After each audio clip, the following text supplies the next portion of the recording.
유다가 베냐민을 대신해서 잡혀있겠다고 이야기했습니다. 베냐민을 대신해서 자기가 종이 되겠다라고, 그리고 자기에게 있었던 일에 대해 진심으로 반응하게 되니까 이 모든 일을 강하게 밀고 가고 있는 요셉의 마음이 눈노뜨 녹게 되었습니다. 그리고 마침내 내가 당신들의 동생이라고, 요셉이라고 이렇게 밝히게 되었습니다. 형들이 깜짝 놀랐죠. 어떻게 이런 일이 있을까? 숨겨진 과거, 자기들의 죄의 결과라고 할 수 있는 일들이 자기들의 생각과 예상을 완전히 벗어나서 지금 실제가 돼서 앞에 나타났으니까 얼마나 놀랐겠습니까? 그런데 하나님께서 이 만남을 통하여서, 요셉을 통하여서 우리에게 보고해 하시는, 믿음으로 고백하게 하시는 중요한 일들이 있다라고 생각하게 되었습니다. 우리가 우리 삶에 여러 관계들이 있는데 쉽지 않은 어떤 관계들도 있고, 믿음을 써야 할 때에도 도대체 무엇을 믿어야 하는지에 대해서도 우리가 마음으로 혼동스러울 때가 참 있습니다. 그런데 하나님께서 이 중요한 때에 이 때를 위해서 요셉에게 고백하게 하시는 그 믿음이 너무 중요하다고 생각하게 되었습니다. 이때를 위한 믿음, 하나님께서 요셉을 통하여서 그 믿음의 중요한 핵심이 무엇이었느냐 보니까 하나님께서 인도하셨다라는 것이죠. 하나님께서 이 모든 일을 인도하고 계신다. 5절부터 8절까지 말씀을 보면, 당신들이 나를 이곳에 팔았다고 해서 근심하지 마소서, 한탄하지 마소서. 하나님이 생명을 구원하시려고 나를 당신들보다 먼저 보내셨나이다. 7절, 하나님이 큰 구원으로 당신들의 생명을 보존하고 당신들의 후손을 세상에 두시려고 나를 당신들보다 먼저 보내셨나니, 그런즉 나를 이리로 보낸 이는 당신들이 아니요 하나님이시라. 하나님이 나를 바로에게 아버지로 삼으시고 그 온 집의 주로 삼으시며 애굽 온 땅의 통치자로 삼으셨나이다. 이렇게 이야기하고 있습니다. 요셉이 자신에게 있었던 13년 동안의 아주 아픈 시간들에 대해서, 내가 어떻게 노예로 보냈는데, 내가 어떻게 죄수로 보냈는데, 그런 이유에 대해서 본인 스스로 얼마나 물었는지는 모르겠습니다. 그런데 이 13년의 시간이 지나고 바로의 꿈을 해몽해서 총리 대신이 되었을 지금 내에 그 고난이 마음속에 상처로 남아있고 아픔으로 남아있어서 갚아줘야겠다, 이거 갚아줘야겠다, 이렇게 남아있는 것이 아니라는 점에 우리가 주목해 볼 필요가 있습니다. 나중에 성공했으니까 그렇게 얘기하는 거지, 그렇지 않습니다. 우리의 마음이 생각보다 더 악해서 우리가 힘들었던 것, 가난했던 것, 특별히 우리가 원치 않았던 고통을 주는 사람에 대해서 우리가 얼마나 잔악할 만큼, 잔인할 만큼 복수해야겠다, 이거 내가 갚아줘야겠다, 이런 생각하는지 모릅니다. 그런데 요셉이 자기의 삶에 있어서 힘들었고 어렸던 시기에 대해서 하나님께서 이 일을 하셨다라고 고백하고 있는 것이죠. 그가 믿음으로 하나님께서 함께 하시는 것을 알았고, 그가 하나님과 함께 하면서 자기 형들에 대해서 인정하게 된 것의 핵심은 무엇이냐면, 형들은 하나님 아니지, 하나님이 내 삶을 인도하시는 것이지.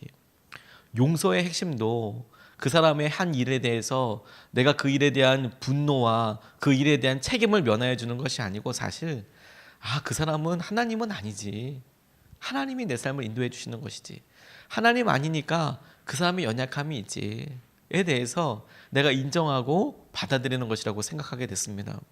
하나님께서 우리에게 여러 아픔과 어려움, 고난의 터널을 통과하게 하실 때도 있지만, 그때 우리가 사람에게 우리의 마음과 흔적이 남아서 지나고 난 다음에 보자, 회복된 다음에 보자, 이럴 것이 아니고, 이것을 인도하고 계시는 그분이 누구신지, 하나님이시구나, 하나님께서 내 삶을 인도하시고 이끌어 주셔서 이 모든 책임과 과정을 하나님께 의지하는 것이 참 중요하다고 생각하게 됐습니다. 믿음의 눈으로 이것을 우리에게 한 번 더 적용해 보면, 여전히 우리 삶 가운데 어려움이 있고 힘든 굴곡과 과정들이 있을 때 우리가 이것을 사람들에게서 그 책임과 의미를 찾을 것이 아니라 하나님께서 인도하고 계시지, 하나님께서 이끌고 계시니까, 주님께서 요셉의 13년 후를, 15년 후를 보고 그의 13년 동안의 과정이 어땠고 그의 삶에 있어서 하나님께서 어떻게 인도하여 주셨는지를 고백하게 하여 주듯이, 우리는 믿음으로 미리 고백하면서 살아야겠다, 그런 도전을 하게 해주셨습니다. 어떤 분이, 남자분이 공황장애라는 안타까운 어려움을 겪게 되셨습니다. 의외로 요즘 현대 사회에서 우울감으로 인한 어려움을 겪으시는 분들이 참 많은데, 남자 여자분들 중에서 어떤 사람의 수는 여자분들의 확률이 많다고 하지만 어떤 질에 있어서 중증에 있어서 심각한 경우는 남자분들이 훨씬 더 많다고 이야기합니다. 퍼센트상으로는 여자분들이 훨씬 더 많은데 그 마음의 병의 깊이를 보면 남자분들이 또 엄청나게 많은 깊이 고통받으신다는 것이죠. 가장인데 멀쩡한 가장인데 갑자기 공황장애라는 안타까운 그런 어려움이 있게 되니까 이게 무슨 외상이 있는 게 아니지요. 뭐 상처가 나고 피가 나고 뼈가 부러지고 이러면 사람들한테 아프겠구나, 네가 붕대를 감고 있으니까 힘들겠구나, 병원에 가봐라, 이런 이야기가 될 텐데 마음속에 우울감으로 시작했던 극도의 두려움이 임하니까 너무 힘들더라는 거죠. 보여주지도 않고. 그리고 이미 사람들이 그렇게 저분 좀 이상한 것 같아, 이걸 깨닫게 될 때쯤에는 정말 친밀했던 관계들에 엄청난 상처를 많이 주고 난 다음인 거죠. 막 말로 하고 뭐 힘들고 왜 이렇게 무책임하냐 이런 얘기 듣고. 근데 이분이 이렇게 고백을 하셨더라고요. 공황장애를 넘어서고 난 다음에 뭐라고 고백을 하셨냐면, 그때 찾아온 공황장애라는 병은 세상의 모든 것을 내려놓고 주님과 독대할 수 있는 기회였다고 나는 믿습니다. 사실 그동안 주님은 나와 함께 하시려고 항상 손 내밀고 기다려주고 계셨지만 나는 세상의 온갖 것들에 온 신경이 집중되어 있어서 주님의 손을 잡지 못하고 외면하는 시간을 보내고 있었습니다. 그러나 공황장애라는 병은 세상의 먼지를 가라앉혔고 그로 인해 나는 주님을 볼 수 있는 복을 누리게 되었습니다. 내 인생에서 가장 힘든 병을 만나 고생하면서도 주님과 동행하며 그분의 마음을 느낄 수 있었고, 또 주님이 내가 앓고 있는 이 병을 얼마나 아파하시는지를 알게 해주셨습니다. 그러니 얼마나 축복된 시간이었는지 모릅니다. 지금은 언제 그 병을 알았는지 모를 정도로 정상적인 생활을 하고 있지만 그 터널을 지나면서 나눈 주님과의 교제의 시간은 아직도 내게 가장 소중한 기억으로 남아 앞으로의 신앙생활에 큰 자양분이 되고 있습니다. 이렇게 간증을 하고 고백을 하셨습니다. 우리의 마음에 하나의 터널이 있습니다. 그 터널이 지나고 난 다음에 기쁨으로 고백하는 것, 그것도 쉬운 일은 아니겠죠. 그런데 하나님께서 요셉과도 같은 사람을 우리에게 보여주시고, 그리고 믿음을 쓰라라고 하시는 내용은 무엇이냐면, 그래, 이 모든 터널 지나가게 될 거야. 그리고 감사하고 하나님을 예배하게 될 거야. 그런데 믿음은 한 걸음 더 나아가서 여전히 힘들고 어려워도 하나님께서 인도하고 계시는 것을 우리가 믿을 수 있어. 하나님께서 인도하시기 때문에 우리가 이거 놓아드릴 수 있어. 하나님께서 지금 함께하고 계시는 것을 더 깊이 보도록 우리의 영의 눈을 떠서 보고 따라가고 경험하게 되는 거야. 저는 어려움의 시기야말로 하나님께 어려움의 때에만 드릴 수 있는 고백을 할 수 있는 때라고 믿어요. 그게 얼마나 놀라운 흔적이 되겠습니까? 그게 얼마나 놀라운 고백이 되겠습니까? 가장 힘들고 가장 어려울 때 드렸던 믿음의 고백을 보니까 그래도 제가 찢기가 더 없어져서 정결하다고까지는 못해도 가장 순수한 고백을 하게 되더라고요. 없으니까 물질과 이런 모든 것들을 뛰어넘어서 하나님을 향한 고백만 하게 되더라고요. 그러니까 힘들 때가, 어려울 때가 정말 믿음의 고백을 쓰고 우리의 삶의 중요한 것을 고백할 수 있는 핵심이라고 믿습니다. 하나님께서 인도하고 계십니다. 그 하나님을 온전히 바라보는 믿음이 하나님께서 우리에게 요구하시는 이때를 위한 믿음이라는 것이죠. 이때를 위한 믿음. 이때를 위해서 하나님께서 나를 파셨고 나를 종살이하게 하셨고 나를 죄인 되게 하셔서 이때를 위해서 우리 만나게 하셨으니 우리가 그것을 믿음의 눈으로 보고 하나님, 우리의 믿음이 준비되게 해달라고 그렇게 오늘 아침에 기도하고 싶습니다. 두 번째로 주목하게 된 것은 무엇이냐면 이스라엘, 곧 야곱의 삶이었습니다. 이스라엘, 이 이름이 이제 이스라엘 자손, 이스라엘 민족의 이름이 되지만 우리가 창세기에서 보면 야곱이 이스라엘이라는 이름을 다시 받고, 그리고 그의 이름이 어떨 때는 야곱으로 어떨 때는 이스라엘로 계속 반복해서 왔다 갔다 하고 있는 것을 보게 됩니다. 오늘 본문에도 그의 아버지라고 지칭할 때는 야곱으로, 그가 믿음으로 결단해서 내려가게 할 때는 이스라엘이라고 이렇게 지칭하고 있는데, 그런데 그에게 있어서도 우리가 중요한 그의 삶에서 믿음을 볼 수 있겠다고 생각하게 되었습니다. 하나님 말씀이 반드시 이루어진다는 것이죠. 17절 말씀부터 28절까지의 말씀을 부분 보면 바로는 요셉에게 이르되 내 형들에게 명령하기를 너희는 이렇게 하여 너희 양식을 싣고 가서 가나안 땅에 이르거든 너희 아버지와 너희 가족을 이끌고 내게로 오라. 내가 너희에게 애굽에 좋은 땅을 주리니 너희가 나라의 기름진 것을 먹으리라. 그들의 아버지 야곱은 요셉이 자기를 태우려고 보낸 수레를 보고서야 기운이 소생한지라. 이스라엘이 이르되 조카도다 내 아들 요셉이 지금까지 살아있으니 내가 죽기 전에 가서 그를 보리라 하니라 라고 이야기하고 있어요. 아버지라고 이야기 나올 땐 야곱이, 근데 그가 그 모든 이야기를 듣고 요셉이 거기에 살아있구나. 그런데 이 본문 말씀은 하나님께서 이야기하고 계시는 숨은 하나님의 계획과 의도에 대해서 이야기하고 계신다고 싶어요. 그에 대한 호칭이 야곱에서 그가 내려가겠다라고 한 부분에서 이스라엘이라고 이야기한 이유는 이것이 야곱이 개인적으로 요셉과 친밀하게 요셉을 보고 싶어서 떠나가는 감정 외에 하나님께서 그를 이스라엘로 쓰고 계시는 중요한 역사적인 전환점이기 때문에 그렇다라고 생각하게 됐습니다. 아니 그가 보고 싶어서 아들 보러 가는데 지금 바로가 초청하고 있는 거 아닙니까? 겉으로는 반갑게 형제가 상봉하게 된 거고 그의 아버지가 노년에 가나안 땅에 살고 있는 것을 알았고 그 땅은 지금 가뭄이 임했고 기근이 임했고 바로가 기쁜 마음으로 다 데리고 내려오라. 내가 함께 살게 하고 애굽의 가장 좋은 땅을 주겠다. 지금 이 이야기를 이끌어가고 있는 것이 바로처럼 여겨지죠. 바로가 야곱 이스라엘의 자녀들을 다 데리러 오는 것 같지요. 근데 하나님은 결코 놓치지 않으십니다.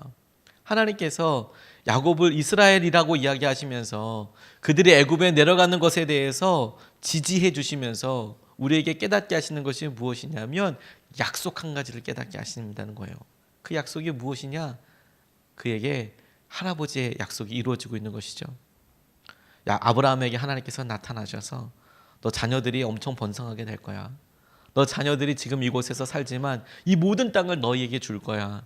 그런데 그렇게 땅을 주기 전에 너희들이 애굽으로 내려가게 될 거야. 종살이하게 될 거야. 하지만 400년 만에 돌아오게 될 거야.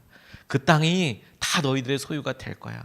아직 이 땅에 살고 있는 사람들의 죄가 충분히 차지 않았기 때문에 그런 과정이 필요하고 뿐만 아니라 너희들도 번성하게 되는 시기가 필요하기 때문이라고 하나님께서 아브라함에게 약속해 주셨죠. 근데 하나님께서는 지금 반갑게 아들 만나는 이 자리, 반갑게 야곱의 삶에서 일어나는 이 일이 하나님의 계획대로 이루어지고 있다는 것을 떠올리게 하기 위해서 그를 이스라엘이라고 부르고 계신다는 거예요. 이스라엘이라고. 근데 여러분, 저는 이 말씀을 이렇게 묵상하고 생각하면서 전혀 다른 생각을 해보게 됐습니다. 야곱을 가만히 면면히 보면 야곱만큼 삶을 치열하게 살았던 사람이 없습니다. 얼마나 치열하게 살았냐면 그 장자의 축복 한번 받아보겠다고, 그게 결코 낮은 건 아니지만 그거 받겠다고 아버지 속이고 형 속이고 형 때문에 죽을 뻔하기도 하고 그래서 바깥에 타지에 나가서 엄청나게 고생하고 그렇게까지 살았습니다. 그런데 야곱이 삼촌 라반의 집에서 돌아올 때를 보면 많은 가축의 떼를 이루고 자녀들이 그렇게 많았지만 에서는 더 부자였습니다. 에서는 400명이나 되는 군대를 이끌고 왔답니다. 400명이나 되는 그 400명이나 되는 군대를 야곱을 배웅하기 위해서 데리고 왔어요. 400명이나 되는 남자를. 야곱과 몇 명이 같이 있었는지는 모르겠지만 추측하건대 그의 자녀들이 있었을 것이고 소떼 양떼 치는 사람 이렇게 있었어도 400명 있었을까 싶은 생각을 하는 거예요. 400명. 에서가 말이라도 이 모든 게 무엇이냐라고 이야기할 때 야곱이 이거 형님께 드리는 선물입니다라고 가축 주려고 했습니다. 근데 말이라도 뭐라고 얘기했냐면 나는 충분하다. 그냥 너 해라. 괜찮다. 이렇게 얘기할 정도였습니다. 근데 저는 400명 데리고 왔다는 얘기를 딱 들어보니까 과하지 않겠다는 생각이 들었습니다. 400명이면 가족 수만 더해도 이거 1000명이 넘어가는 숫자거든요. 아내가 있을 것이고 자녀들이 한 명씩만 있다고 하더라도 1000명이 깔끔하게 넘어가는 숫자거든요. 에서 그에게 있었을 장자의 축복 받았지만 야곱이 생전에 있을 때 에서만큼 잘 살았을까 하는 생각을 그냥 혼자 떠올려 보게 됐어요.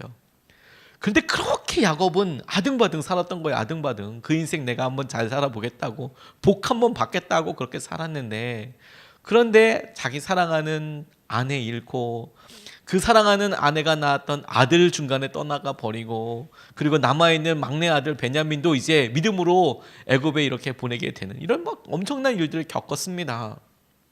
그런데 의외로 시간이 되고 그때가 되었을 때 하나님께서는 야곱의 삶의 어떠함으로 인도하고 계시는 게 아니라 아브라함에게 하신 약속을 이루고 계신다? 그러니까 그렇게 아등바등하고 살았는데, 아등바등하고 산 그것에 대해서 하나님께서 축복해 주시고 인도해 주셨을 뿐만 아니라 하나님은 더 커다란 틀에서 당신께서 말씀하고 계시는 것을 이끌고 이루고 계신다? 그렇게 생각해 보니까 제게는 하나님께서 말씀을 이루신다 생각해 보니까 우리 삶에 내가 원하는 내 소욕과 내 열정과 내가 간절히 원하는 수준 방향을 정하고 나아가는데 도움이 안 된다고는 할 수는 없지만 보다 더 힘 빼고 살아도 되는 거구나. 말씀이 이루어지게 될 테니까. 말씀이 이루어질 것을 믿고 살아가는 게 우리에게 있어서 하나님께서 도전하시고 말씀하시는 거구나. 그렇게 적용해 보게 됐습니다.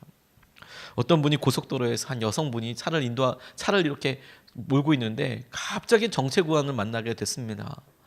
그러니까 앞에 차가 갑자기 깜빡이를 켜면서 서서히 멈추더니 마침내 이렇게 서버리셨어요. 자기도 보니까 앞에 이유는 뭔지는 모르겠지만 차가 서니까 자기도 얼른 깜빡이를 누르고 약간 급하게 이제 급정거를 하게 됐죠. 그리고 백밀러를 이렇게 보게 됐습니다. 룸밀러를 이렇게 보니까 뒤에 차가 오는데 자기 판단에 저 차가 저기서 브레이크를 밟지 않으면 내가 받치겠다 이런 생각이 들더라는 거예요.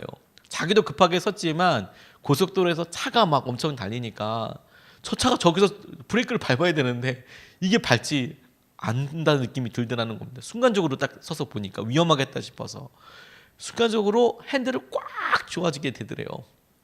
내가 받치겠다고 생각하니까, 저 차가 날 받겠다고 생각하니까 손을 꽉 잡고 그렇게 붙잡고 있는데, 그런데 이분이 나중에 시간이 지나고 나서 이렇게 고백을 했습니다.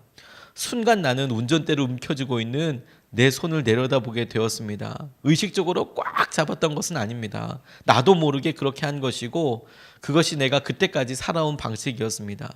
계속 이런 식으로 살고 싶지도 않았고 이런 식으로 죽고 싶지도 않았습니다. 그래서 이분이 어떻게 하셨냐면 나는 눈을 감고 숨을 크게 들이쉬고는 양손을 옆으로 내려놓았습니다. 운전대를 놓아버린 것입니다. 삶에 그리고 죽음에 순순히 나 자신을 맡겼습니다. 뒤에서 엄청난 충격이 느껴졌습니다. 그러고 나니까 꽉 그냥 박아버린 거죠. 기절하셨대요. 얼마나 세게 있는지. 깨어나고 보니까 와서 구급 대원들이 깨어나서 보니까 차가 가운데 껴서 앞차도 많이 망가지고 자기 차도 엄청나게 망가지고, 그러니까 뒷차가 브레이크를 안 밟고 전속력으로 와서 뒤에서 받아버린 것이죠. 깜짝 놀랄 일이 일어났는데 그렇게 사고가 나서 차는 뭐 앞뒤로 다 깨지고 난리가 났는데 정작 자기는 멀쩡하더라는 거예요. 자기는. 구급대원이 와서 여러 이렇게 어떠시냐고 체크 점검을 해보고 또 뼈에 이상이 있을 수도 있으니까 병원에 이송하고 이런 모든 일을 하면서 이 드러난 이 사고, 차가 망가진 것에 비하면 이분이 가운데 샌드위치를 껴서 생각보다는 다치지 않았으니까, 아니 거의 멀쩡하다고 싶을 정도로 이렇게 되어 있으니까 여러 일들을 물어보다가 이렇게 이야기해 주답니다. 사고를 조사하던 경찰관이 몸에 긴장을 푼 것이 다치지 않을 수 있었던 이유 중에 하나라고 이렇게 이야기해 주더라는 거죠. 몸에 긴장을 푸는 것이. 우리가 오늘 간절히 소망하고 열망하는 게 있습니다. 우리 자녀에 대해서, 돈에 대해서, 나아갈 길에 대해서, 사업에 대해서 간절히 소망하는 게 있죠. 중요합니다. 그런데 우리가 믿음이 있기 때문에 이 운전대를 살짝 놓아도 여러분 잘 살 수 있습니다. 오히려 그게 하나님께서 이런 인도하시는 은혜를 누릴 수 있는 삶이 되는 거예요. 우리가 꽉 잡고 있다고 해서 우리가 하나님께서 하시는 말씀을 더 잘 사라지게 되는 경우도 아니더라고요. 말씀을 의지해서 하나님께서 우리의 삶에 이끄시는 그 인도하심을 놓고 오늘 우리가 기도하고 의지할 때 우리의 삶에 주님께서 안아주시고 보호해주시고 이끌어주시는 것을 경험하게 하실 줄로 믿습니다. 오늘 두 가지 말씀으로 같이 말씀을 나눴습니다. 첫 번째는 이때를 위한 믿음이 있는데 그 믿음의 정체는 무엇이냐? 하나님께서 인도하고 계신다. 하나님께서 인도하고 계시니 하나님께 맡기는 것이다. 두 번째, 우리의 삶에 아둥바둥하고 원하는 것이 있지만 결국에 하나님의 말씀이 이루어진다고 하면 우리가 믿음으로 하나님의 말씀을 붙잡아야겠다. 하나님께서 이끄시는 것을 붙잡아야겠다. 이렇게 우리가 같이 나눴습니다. 두 번 나눠서 기도하겠습니다. 첫 번째, 이렇게 기도하겠습니다. 하나님께서 모든 의미와 상황을 환하게 보여주실 날이 있음을 믿습니다. 하나님의 인도하심만 신뢰하게 하소서. 이렇게 나아가겠습니다. 하나님, 아직은 잘 모르겠습니다. 요셉과도 같이 다 결정이 돼서 하나님께서 인도하셨군요, 이렇게 할 날이 올 겁니다. 이미 그런 삶을 사시는 분들도 계실 겁니다. 그런데 여전히 어려움 가운데 있더라도 우리가 믿음으로 먼저 고백할 수 있습니다. 하나님, 이거 모든 의미를 알게 해주실 것을 믿습니다. 그러니 하나님께서 인도해 주실 것을 믿습니다. 하나님 붙잡아 주시고 인도하여 주시옵소서. 우리 같이 기도하시겠습니다.